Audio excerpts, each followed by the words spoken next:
at the Amway Center. Well, he's 7'1", and he has guard skills, and he has the wingspan of a condor. Like, these are all major positives that you just can't replicate. He's a one of one in many respects. Bol Bol was one of the most highly touted prospects in NBA history, a true unicorn, and at one point, he was ranked even higher than Zion Williamson. He was a phenom in college, and when he gets a chance to show it on the court, there's nobody in the league that's more entertaining to watch. But the keywords are when he gets a chance. During Bol Bol's entire career, coaches have held a grudge against him that has absolutely tanked his potential. But now in Phoenix, he's finally getting the chance to prove that he's more than a bench warmer and a gimmick. So what did coaches hold against him? Can Bol Bol sustain this production? But more importantly, are we finally witnessing the long-awaited breakout of Bol Bol? So before we get to the content, we have just started a brand new baseball channel called Uni Diamond Talk. I'm going to leave a link to it in the description down below. We're giving away 10 copies of MLB The Show 25 to 10 subscribers that turn on our notifications for that channel. Now that we get all that out of the way, cue the intro.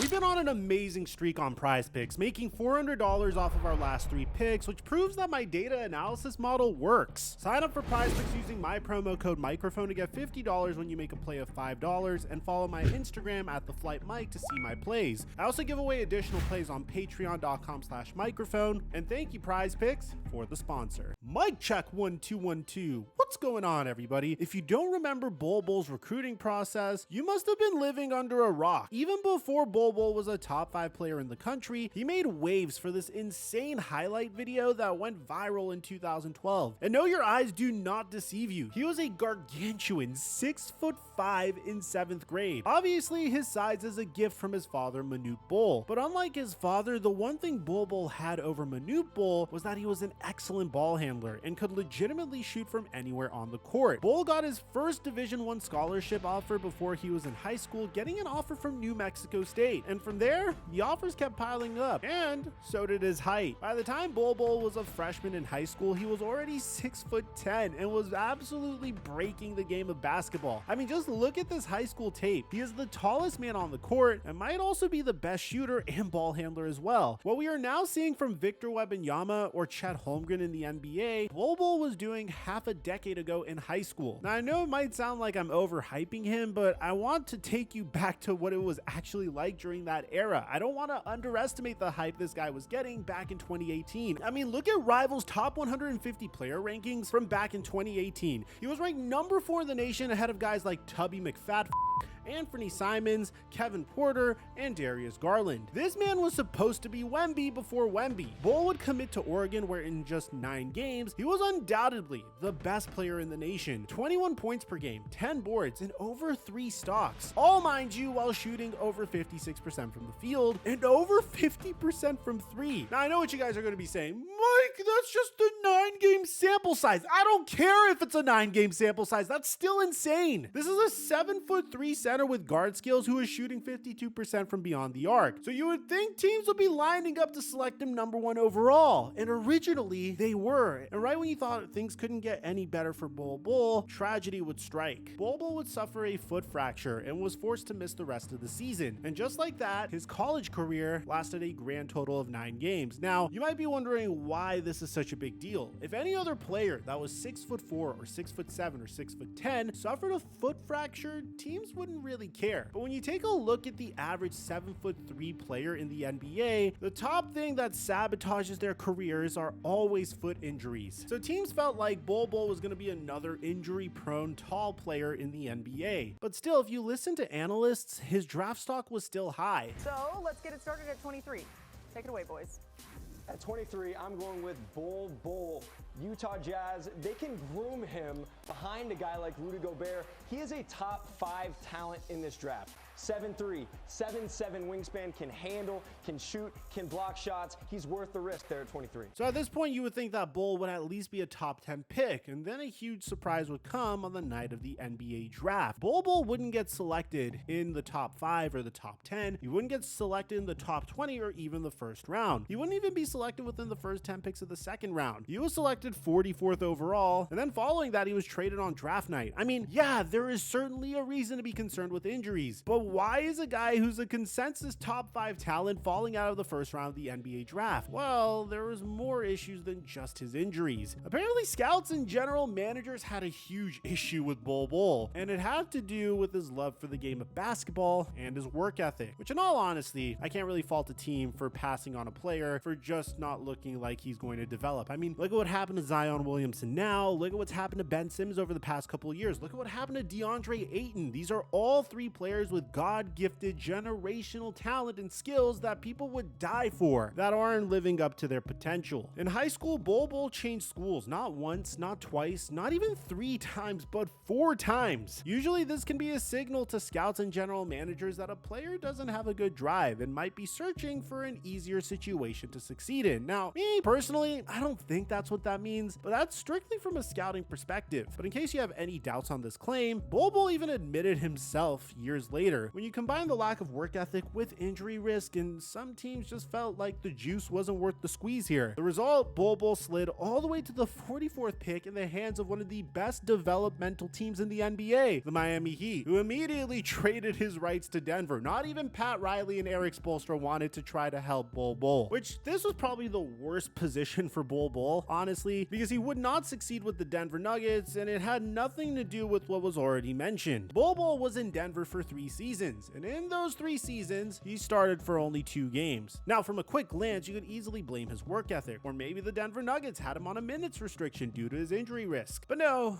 the answer is much simpler. You might have heard of this guy named Nikola Jokic, who happens to be another second rounder who honestly might be one of the best big men of all time and is easily the best player in the NBA. It's really that simple why he didn't work out in Denver. Why give minutes to Bol Bol to develop him when you already believe he has work ethic issues when you could just play Nikola Jokic? And I think Gilbert Arenas explains it perfectly right here. As a coach, what are you looking at? When you're watching the game and you're watching practice, what are you actually looking at? How are you evaluating your players? I mean, it's just human nature. If I'm never going to play, at some point I'm not going to go as hard. It's a waste of energy. So that's why after 3 years in 2022, he was shipped off to Detroit. Or was he? Well, after failing a physical, the trade was voided, which is literally the exact same issue Mark Williams and the Lakers went through this past year. But that's a topic for another day. We already covered it if you guys are really interested in seeing what happened in that situation. A few days later, he would get shipped off to the Orlando Magic instead. I wanted to highlight this because Bol Bol had now gotten major surgery done on his right foot twice in 3 years, and we're going to talk about that a little bit later in this video. During his 1-year stint in Orlando, Bol Bol was finally free from the shadows of Jokic. He was finally on a team that was trying to buy high upside prospects and were in the middle of a rebuild. I mean, you already saw what the Orlando Magic attempted with Markelle Fultz, but despite being in this great situation, Bol was still not getting any minutes. But he would consistently showcase his potential, like during this really cool moment against Atlanta.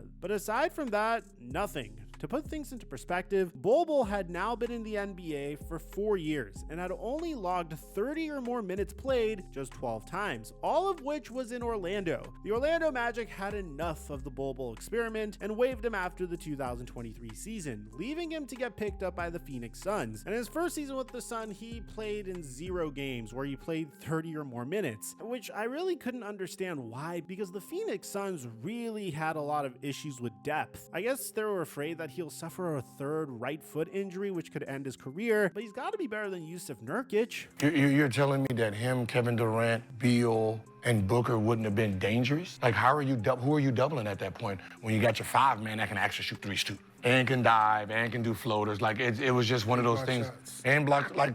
Better than Nurkic. I have to say, I'm inclined to agree with Agent Zero here. And not just because I think he's right, but it's just evidenced by the production Bol Bol has been able to put up since the Suns traded Nurkic at the trade deadline. In his last 4 games, Bol Bol has averaged over 30 minutes, putting up 16 points, 4 stocks, and 7 boards per game. He's been absolutely absolutely electric. He looks like a better rebounder out there. His shooting form has improved significantly and looks way more fluid. And he finally plays like he's got an 8-foot wingspan defensively. I don't think it's too soon to say we might be watching the Bol Bol breakout right now. Over his entire career, from February 7th to 12th, this is the only streak in his entire career where he's put up at least 12 points per game while attempting at least 5 threes. I know he has had an issue with his work ethic, and I know if he gets another major right foot injury, his career might be over, but the production is simply undeniable. Bol Bol isn't a 5 you give minutes to at the end of a game in a blowout. At the minimum, he should be coming off of the bench for a contender. Well, he's 7'1", and he has guard skills, and he has the wingspan of a condor. Like, these are all major positives that you just can't replicate. He's a one-of-one in many respects. But there's a huge problem, and this problem could be a little controversial. Is Bol Bol producing at a solid level? Yes. Is he a championship caliber starting center? No, absolutely not. While I do think Bol Bol is a very fun player when you combine his height and skill set, I don't think he's the prototypical starting 5 you'd want on your contending team. For further proof of that, look at guys like Kristaps Porzingis, Chet Holmgren, or obviously Victor Wembanyama. They're simply either more efficient offensive players than Bol, or less of a defensive liability. And I know that last part sounds crazy, but let me explain. The 3 or 4 blocks per game sound incredible, of course. Blocks are fun, and they're a great highlight, but they don't tell the whole story. Bol Bol has a defensive rating north of 114, which is slightly worse than the league average. On shots 10 feet or closer to the basket, the offense is shooting 59% against Bol Bol. And that number gets even worse the closer you get to the rim, as from within 6 feet they're shooting 64%. What I'm saying is that blocks are fun and all, but they're not the whole story here with Bol Bol. Look, here's the deal with Bol Bol as a player, and you might not like what you hear. Bol Bol's simply just a backup center. Maybe he can start on a team tanking for picks, but on a championship level roster, there is no way Bol Bol can give you starting minutes. I like him off of the bench, and if you pair him with a defensive big man, similar to what Minnesota did the last few years, combining Cat and Rudy Gobert, I think you can hide a lot of Bol Bol's defense and let his offense take over. But as of right now, that's simply not in his future. I do think Bol Bol is playing better though. Like I said, he is on an unprecedented streak in his career, and I wouldn't be too shocked if playing with Kevin Durant, another 7-footer, who can do absolutely anything he wants offensively, has anything to do with it. But as for this insane breakout, it's simply not going to happen. Bol Bol has put up some awesome box scores the last few games, but it's simply not conducive to winning. And to prove that even further, the Phoenix Suns are just 1-3 in their last 4 games. And in the game they did manage to win, Bol Bol played under 30 minutes and shot the ball just 8 times. Look, I love Bol Bol as much as anyone. How can you not love a 7-footer with ball handling and shooting ability? That's just electric to watch on the court. But I think it's time we're realistic about Bol Bol and say it how it is. He's an NBA caliber center, nothing more, nothing less, which is not a bad thing at all whatsoever, considering the state of player compensation in the NBA. But who knows? Maybe I'm wrong. Maybe he is going to develop even further. I mean, let me know in the comment section down below. Do you think Bol Bol's destined to break out, or are we just witnessing his rise right now? I'd like to hear what you have to say.